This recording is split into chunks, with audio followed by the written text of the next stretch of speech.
Сәл аялдап, тағзым етпей бұл алаңнан өтпеңдер. Желтоқсанда ызғырықтан тітіркеніп көппен бел. Бұл жер қалқам асқақ рух жарлысы өткен жер. Қайта оянған ұлт намысы қызыл қанға бөккен жер. Ерте сейген ару қызды шаштан сүйреп тепкен жер. Жатыр мұнда естен танып, күзге айналған көктемдер. Алаң шетін қоршап тұрған шыршаларға ала көк, жас бүлдіршін сезіміңді жанар етіп қарап. Сол арадан сатқындықта елестейді қарабет, қарабеттің көбі бүгін дара тұлға, дара бет.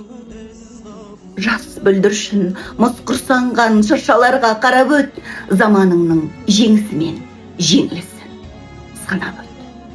Ұлттың бағы жанар мекен, хас тұлпары нары жоқ, ал біреулер намысы жоқ, жігер қауқар қары жоқ, кемсітпекші желтоқсанның жалаң аяқтары деп.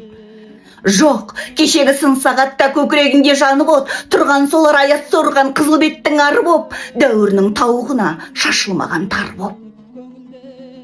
Тірліктегі әр ісіңнің жаңғырығы болады, бұл табиғи жасырын заң өзгеріссіз қалады, сол заңға сай сені бақыт не сор істеп табады. Дүниені дүр сілкінткен жас толқынның саналы, даңқын ешкім бүрке алмас, оны да еске салады.